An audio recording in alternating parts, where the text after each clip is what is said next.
Hey, what's up everyone, and welcome to today's video. This episode will guide you through the issues of the Uncanny X-Men published by Marvel Comics in 1984.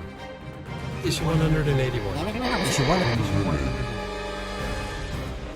In the previous issue, we saw how the Wasp and the Lizard found one another, grew closer, and teamed up, only to get attacked by the Wrecking Crew, with the Wasp getting lethally wounded. Dr. Doom, aboard Galactus' homeworld ship, came across a splintered form of energy which happened to be the villain Claw, and he sent Claw on a mission of delivering orders to the other villains.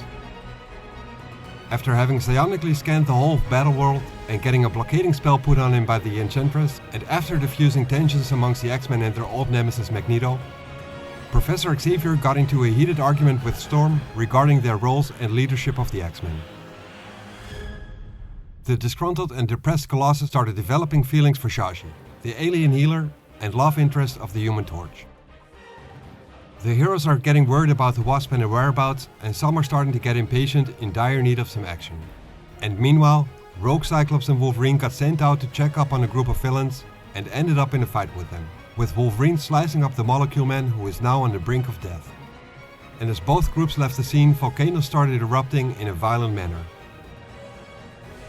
All the while, Galactus has about finished building his machine, which the heroes think is going to allow him to devour the planet, and all they can do for now is watch. But they themselves are being watched as well. We now continue the story with Secret Wars issue number 7.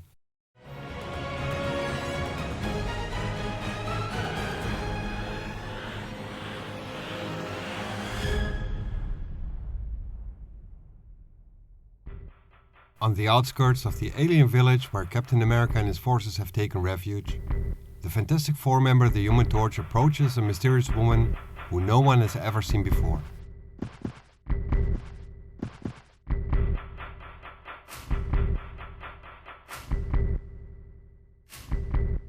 When he asks her who she is, she responds with saying, "I am Spider-Woman."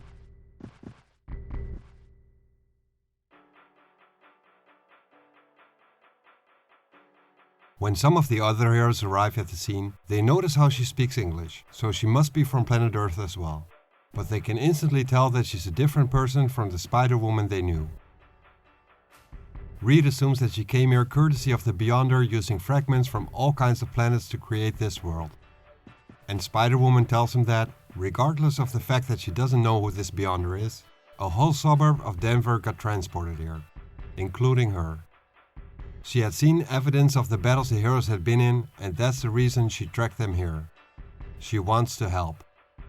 She then shows them all how strong she is, by picking up a huge boulder, and Spider-Man wonders if she can stick to walls as well, just like he can do. Captain America tells Spider-Woman that he's worried about her well-being, and that strength alone will not be enough.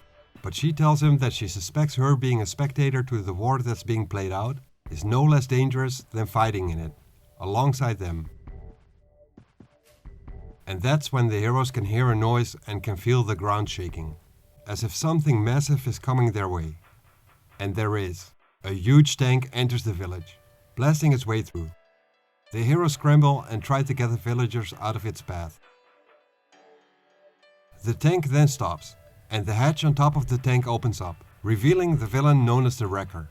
He is holding the body of the Wasp, high in the air, and tells the heroes that he's got a present for them, and then dumps her on the ground below. The Torch, She-Hulk and the Hulk rush towards her, as the tank leaves the village as fast as it came. The She-Hulk is immensely worried about Janet and picks her up from the ground, and can tell that she's been shot, and the way she fell most likely injured her more. She then rushes to the healer's hut and lays her on a bed. Jennifer noticed how Janet had no pulse and isn't breathing either, and asked Shashi to please help her. If anyone can do anything to help Janet, it's her. Even though Shashi doesn't understand the words She-Hulk is telling her, she knows what to do and starts using her powers on Janet. But it's no use. She cannot bring her back. She walks away from Janet's body, and Jennifer asks her where she's going. She starts shouting at her to get back to the bed and help Janet. But Thor and Hawkeye tell Jennifer that no one can help Janet now because she's dead.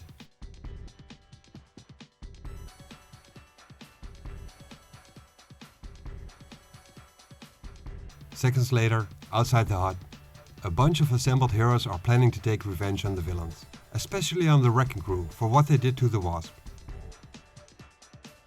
Captain America joins them and tries to make clear that they will have to stay right here, because if they are gone exacting revenge, there will be no one here to stop Galactus from devouring the whole planet and every living thing on it, including these villagers and the humans from the suburbs of Denver, who they only just now learned have been transported here as well. The Hulk asks Cap, why wait with attacking Galactus now? When they are done with that, they can crush the other murderous scum. But attacking Galactus will be like suicide. Cap thinks that Doctor Doom might just be hoping on the heroes to attack Galactus, because after that fight will be done, whoever emerges victorious will be exhausted, worn out, and easily dealt with by Doom and his band of villains. Even though Cap wants to take revenge on the villains just as much as the rest of them, and they will if they get even the slightest chance, he convinces the rest that it's best for them to not squander their strength right now, and the She-Hulk just walks off angrily.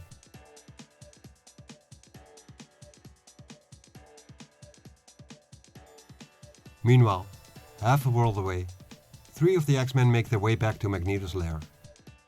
Trying to evade the volcanic explosions while communicating with Professor Xavier telepathically, Cyclops gets complimented on the outcome of the team's recent battle with 4 of Dr. Doom's most powerful allies, with only Wolverine having sustained injuries, but they are pretty much minor and will soon have healed, thanks to Wolverine's recuperating mutant powers. When Cyclops tells Xavier that they will be back in about 82 minutes, Xavier tells him that he wants them to pursue Doom's task force instead. Magneto, Nightcrawler, Storm and himself are boarding another aircraft and they will join up and intercept the villains. If they have even the slightest chance to trap the Molecule Man, Titania, the Absorbing Man and Dr. Octopus before they can rejoin the rest of the villains, they must not let that opportunity slip away. Aboard the villain ship, it is clear that the Molecule Man is in a bad shape. He is not responding to Titania's and the Absorbing Man's taunts, and Dr. Octopus asks them if they expected anything different, reminding them how Wolverine sliced them open and that he's lucky to even be alive still. And he tells them that they had better see to it that he doesn't die, or Dr. Doom will surely have them disintegrated.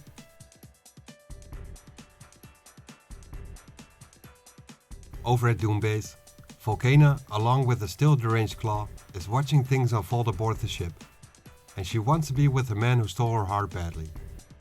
Claw can't help her, so she rushes over to the Enchantress, who should be able to teleport Marcia with her magic powers. But the Enchantress doesn't feel like doing so, because it would take a lot of energy to teleport one as bloated as her, she says. And this is the second time in as many minutes that someone makes a remark concerning Marcia's physique. She then begs the Enchantress to help her out. The Enchantress finds this amusing, knowing that if she won't help Marcia out, next she will get threatened by her. She then warns Marcia that if she does this one thing for her, it will come at a price. And Marcia tells her that she can name anything she wants, as long as she gets teleported to Owen.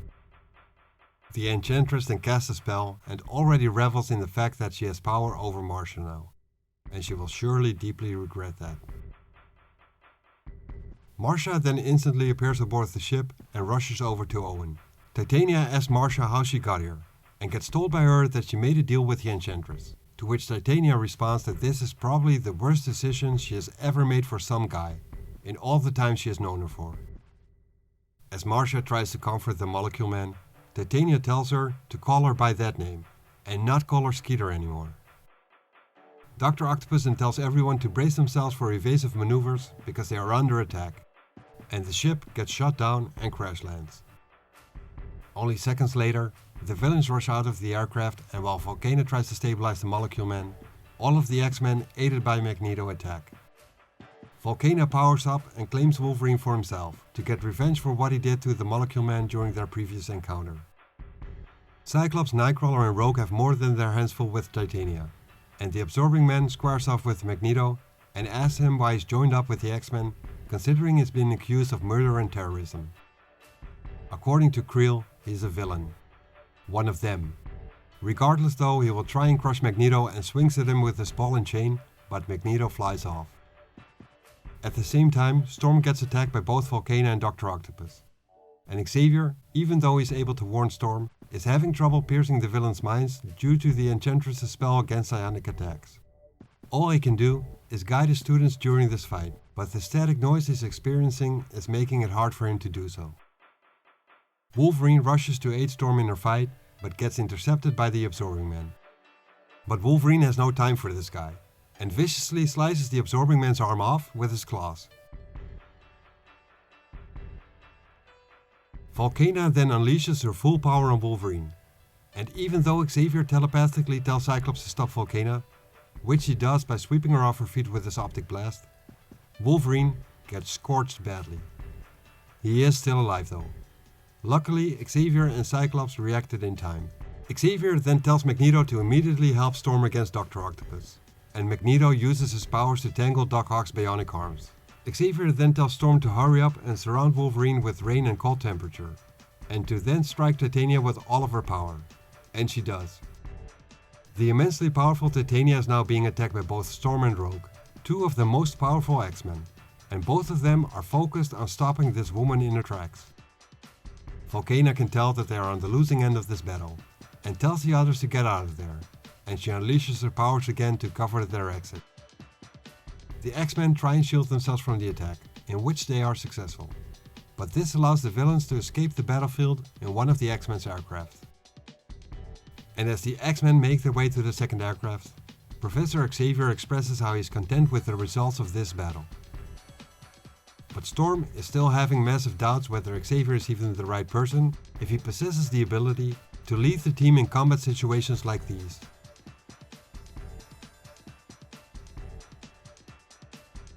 Aboard the enormous construct that is the homeworld of Galactus, Dr. Doom is still exploring. Guided by the sensors in his armor, he has already seen hundreds, possibly thousands of devices which would grant him the power to conquer galaxies. But even all of them combined would simply not be enough to defeat Galactus, let alone the enigmatic Beyonder. But Dr. Doom will not stop looking. He is determined to find a way, for Doom must be supreme. So much time has already passed, and Dr. Doom wonders how much longer before Galactus will sense his presence aboard his homeworld. But Doom convinces himself that he's not afraid, but merely excited, for fear is for lesser men. And he presses on.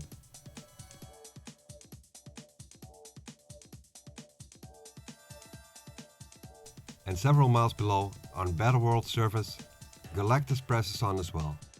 While he is preparing his construct and being plagued by a vague feeling of unease, he pauses for a moment, looking around, sensing the entire planet and everything upon it all at once. And his attention focuses on the volcanic eruptions some 15 miles away. They are spreading and are growing more violent. Galactus sighs because he will now have to repair this damaged planet before he can devour it. And this nuisance almost causes him to overlook something else which is troubling him as well. Almost. He senses something out of place. Something somewhere in his home. It's something small, but it has to be corrected. He pinpoints the anomaly, then seizes it and expels it.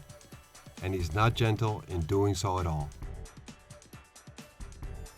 Now being satisfied, he can turn his attention to quelling those massive volcanic eruptions on the other side of the planet.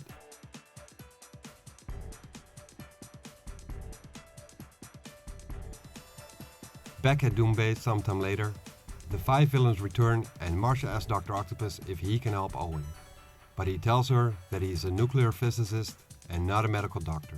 He will bring Owen to his chambers, but after that, he's Marcia's and Doom's problem.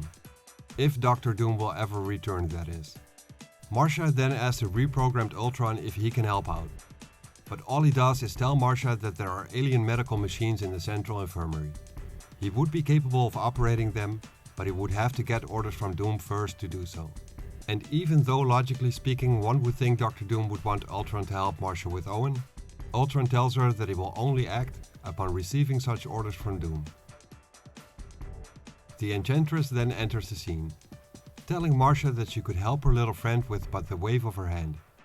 But that too would come at a price. Getting annoyed, Marcia asks her what she wants, but the Enchantress tells her that she has nothing left to bargain with since she already bargained away all she possesses. An angry Marcia now wants to kill the Enchantress, but Titania convinces her to not make matters worse and that it's better to just go and take care of Owen. And as Marcia leaves, Titania issues a warning to the Enchantress. She tells her that Volcana is her friend, and for some reason she likes Owen, who she calls a wimpy runt. But Titania is tired and hungry now, so she's going to eat something, clean herself up and get some rest. And after that, unless the Molecule Man is all better when she returns, she will tear the Enchantress' leg off and stuff it down her throat. But the Enchantress does not seem impressed by this in the slightest.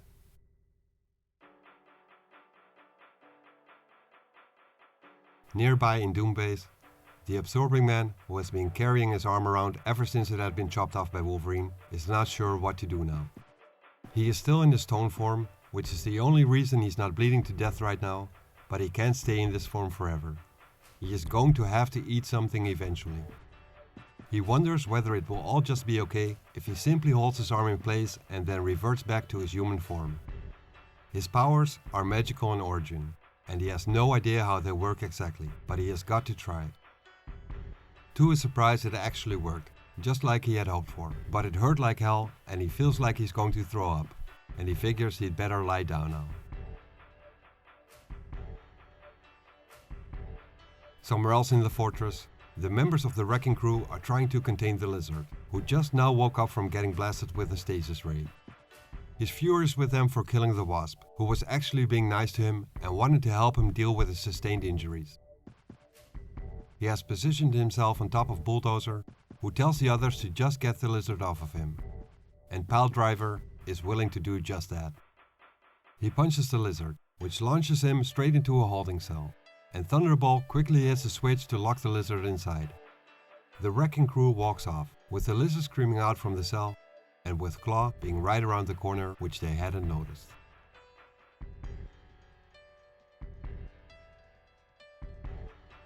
Only moments later, Bulldozer tells the other members of the wrecking crew to go ahead without him, and that he will eat something later because he's tired. As he enters his quarters and wonders what Dr. Doom would need the lizard for, he can feel a breeze, which is weird since the room has no windows which can be opened. And as he looks around, he can see a huge hole in the wall, and starts to get worried. He can see a savage She-Hulk step out of the shadows right behind him, and she tells him that she's here to discuss a certain little murder with him. Bulldozer shouts out her name and starts charging at her head first, telling her that she won't be discussing nothing with nobody, and that he's going to slam her right through the bulkhead. But Bulldozer, with all of his strength, is no match for the She-Hulk. She strikes him hard and he goes flying through the room, right against the wall. And she is not planning on making this a fair fight. Not this time around, because he and the rest of his crew never gave the Wasp a fair chance either. And she keeps on punching Bulldozer in the face. In the meantime, the wrecking crew has come back to see what's going on, and the wrecker tells his crew to get her.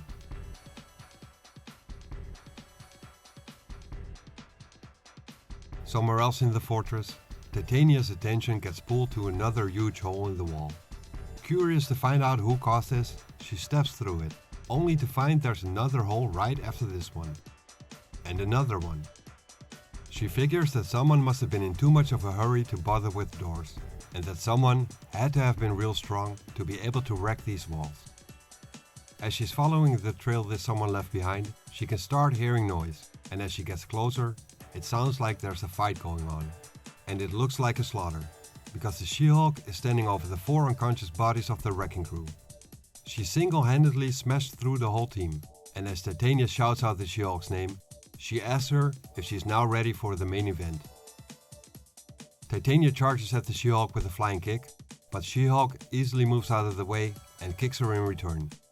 Titania flies up in the air and slams into some type of beam and it breaks off. She then picks it up and in turn smashes the She-Hulk with it, right in her face, and Titania keeps on hitting her, launching the She-Hulk through the air. Titania is now being joined by both the Absorbing Man and Dr. Octopus, who are amazed that it's only one single hero that's attacking. Titania tells them to stay back, because the She-Hulk is hers. But Absorbing Man tells her that he is in the mood to crack an Avenger's head. And in the meantime, the members of the wrecking crew are seeming to come to.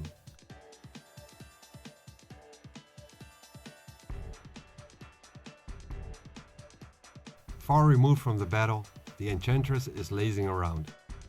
Her daydreaming is only being disturbed by the sound of rumblings of a battle that's unfolding somewhere else in the fortress. But those rumblings seem to have reverted to dull, rhythmic thuds now, which are followed by shrieks of agony. It is clear to her that someone is getting bludgeoned to death up there, and perhaps it would be amusing for her to watch. But then again, she would just rather stay here and think about the mighty Thor instead. Where she had thought he had died before, this is not the case. He lives, and so do her dreams of seducing him and corrupting him, molding him into a darkly majestic consort fit for the Queen of Evil. With him at her side, all of Asgard would surely be at her feet. Her fantasies then get disrupted again by some noise at the main gate, and a worn out and damaged Doctor Doom, whose armor is still smoldering, walks in. The Enchantress demands to know what happened and what jeopardy he has placed all the villains in with his actions.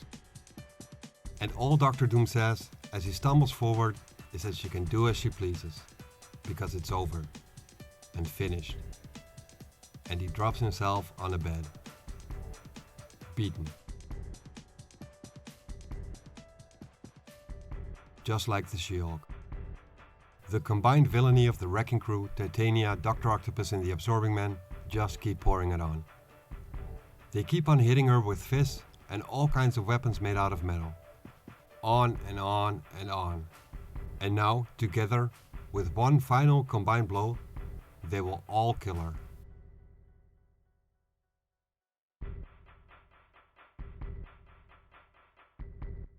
At that moment, over at the hero's base, hundreds of miles away, one man sits by himself, with the weight of all of creation resting upon his shoulders.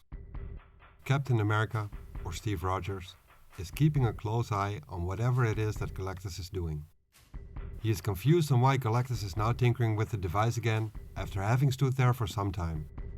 The device seemed to have been completed for hours, and Steve ponders whether something has changed with the planet, which required the necessary adjustments. Why does Galactus not just get on with devouring the planet and end this waiting, he wonders.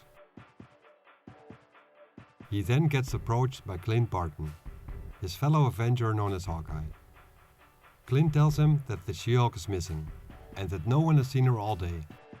And Clint is pretty sure where she left off to, and knows that no matter how angry she is, she cannot take on all the villains by herself.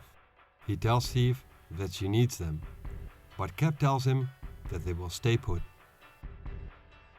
The Hulk joins in the conversation, and with him being the She-Hulk's cousin, he asks Cap to please allow him to go after her. Captain America then turns to the Hulk and responds to him by saying he wishes he could, but the answer is no.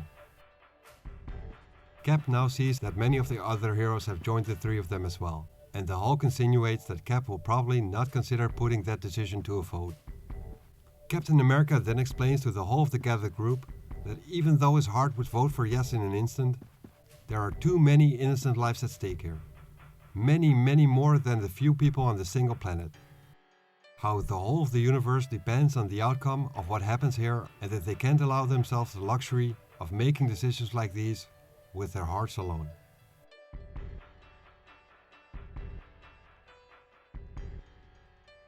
Meanwhile, in the village close by, the still wounded X-Men Colossus is limping painfully through the streets. He has had enough of lying around, not doing anything, and is starting to feel guilty. He is trying to find Shaji. He figures that if she could give him one more of her healing treatments, he'd be in less pain and should be able to work and maybe even fight again. He then sees her stepping outside of the hut where the Wasp's body is lying, awaiting burial at dawn. If there will even be a dawn, that is. Colossus calls out for her and realizes how beautiful he thinks she is, and the sight of her makes his heart leap. But then, Shashi collapses. Colossus runs towards her and picks her up. He now notices how pale she looks, that she's hardly breathing, and he's not sure what may have caused this. Around that same time, Captain America is being contacted by Professor Xavier telepathically. Xavier informs Cap that him and his X-Men, joined by Magneto, are stationed only a few miles away from them, and are ready, willing and able to help. He tells Cap that if he wants them to, the X-Men and Magneto will stand guard, freeing Cap and his band of heroes to do what they must. They will counter-strike if Galactus takes any action against the planet during the heroes' absence, and they will hold their ground until Cap and the rest of the heroes return. Xavier promises that, and he pleads Captain America to accept his offer. Captain America, without a single thought, accepts the offer and thanks Xavier. He then addresses the gathered heroes and tells them that the whole situation has just changed drastically, and that he will explain it to them later. But for now, he tells them that it's time for them to go get these butchers.